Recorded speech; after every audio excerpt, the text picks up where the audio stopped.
Que a paz do nosso Senhor e Salvador Jesus Cristo seja convosco nesta manhã. Amém. O Salmo 133, ele traz uma bênção especial para todos nós nesse tempo de guerra em que vivemos. Diz assim: ó, quão bom é que os irmãos vivam em união. Ó, quão bom é que os irmãos vivam em união. Ora, amados, o verbo está no presente do indicativo. Significa que esta palavra ela foi escrita há 3.000 anos, mas ela é exatamente para o dia de hoje, para este momento que você está ouvindo. A palavra de Deus sugere que nós, os homens, a humanidade de todos os países, que nós devemos viver em união. Mas não é o que temos visto hoje em dia. Ora, o Novo Testamento é a nova aliança. E na nova aliança, Jesus não prega a guerra. Você pode até dizer assim, irmão Heleno, mas lá no Velho Testamento haviam muitas guerras, muito sangue, muita espada. Mas eu lhe digo, nós vivemos o tempo da graça, nós vivemos no ano aceitável do Senhor, nós vivemos já a nova aliança e nós devemos nos reger, nós devemos seguir aquilo que Jesus pregou como nova aliança, como os evangelhos. E os evangelhos pregam a paz entre os homens, o evangelho não prega a guerra entre os homens. Mas agora eu queria mostrar a você, meu irmão, uma curiosidade nesses tempos de guerra. Eu ontem estava lendo o livro famoso de Tolstói, um escritor russo, um escritor da Rússia, cujo título é Guerra e Paz. É um clássico da literatura. Quando você tiver um tempo, leia esse livro. É um romance de Tolstói, Guerra e Paz. Mas o curioso, meus amados, é que quando ele narra esse livro, quando ele escreve esse livro, ele está tratando da Rússia sendo invadida pela França, por Napoleão. E é isso que eu quero chamar a sua atenção nesta manhã. Os santos de hoje, os países que hoje se dizem defensores da humanidade, foram grandes invasores no passado. A França e seu Napoleão arrasaram a Rússia. E há uma narrativa no livro de Tolstói, na página 279, que diz assim: apenas um passo além desta linha separa os vivos dos mortos, e o desconhecido, o sofrimento e a morte. E o que haverá depois, ninguém sabe, e todos gostariam de saber. Temos medo de atravessar, mas sabemos que cedo ou tarde temos que atravessar. São duas situações tão opostas e mesmo assim desejadas. Guerra e paz mostra como a invasão de Napoleão Bonaparte à Rússia em 1812 foi vista pela corte russa.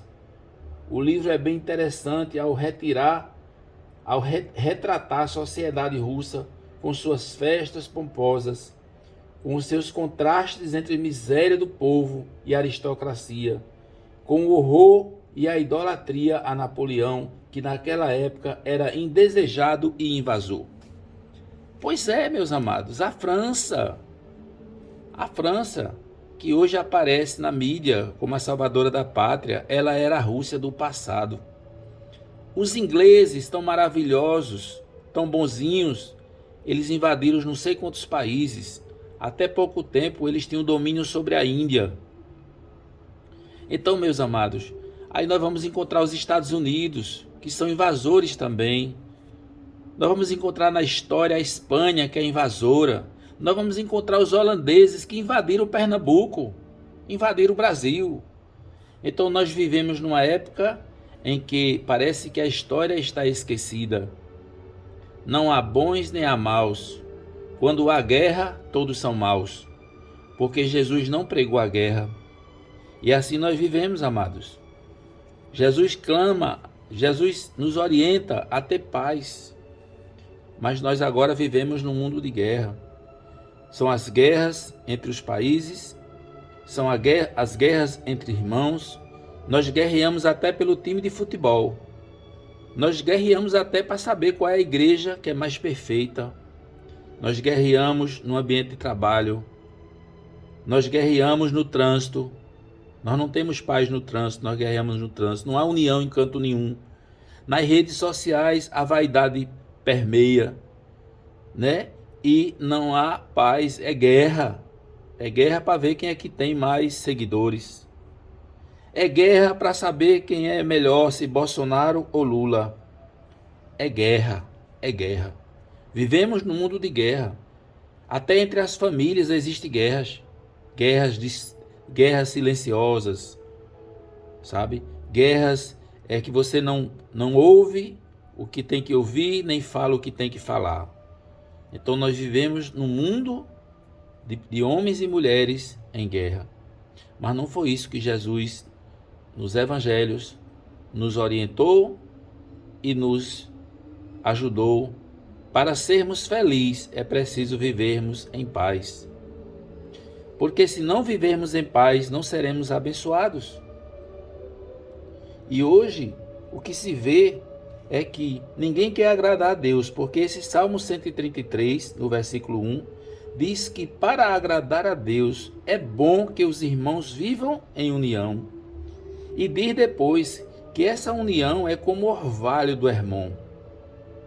O Hermon é um monte sagrado que fica em Israel, que é onde o clima é mais frio, é no extremo, e o orvalho do Hermon é o que faz com que aquela vegetação seja tão bela, mesmo tão próxima do deserto.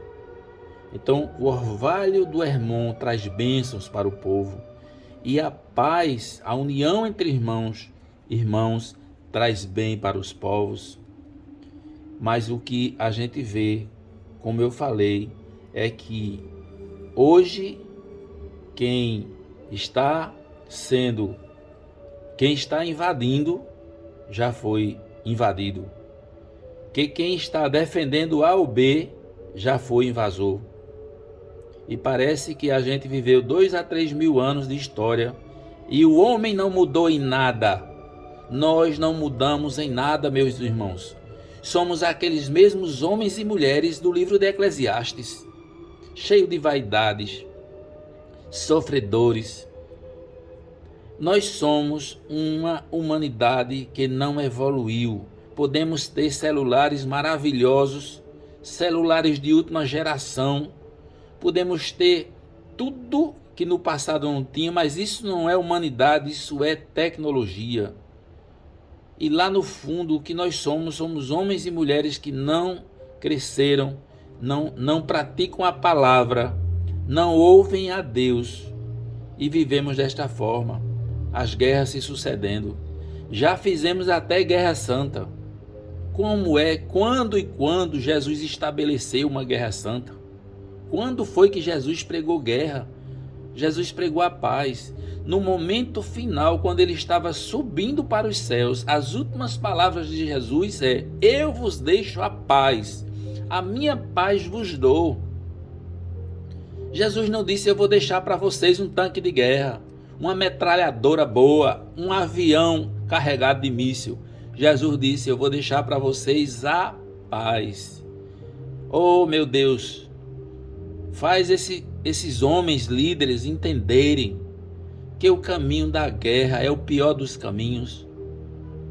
Faz esses homens abrirem a Bíblia no Salmo 133 e lerem que é bom e agradável que os irmãos vivam em união, que isso é fonte de bênção, é fonte de prosperidade, é fonte de aproximação com Deus. E eu desejo a você um bom domingo e que a paz e que a graça do nosso Senhor e Salvador Jesus Cristo e o amor de Deus o Pai e a comunhão do Espírito Santo seja com todos vós neste dia, hoje e sempre, em nome de Jesus. Amém. Paz sempre, guerra nunca. Bom dia.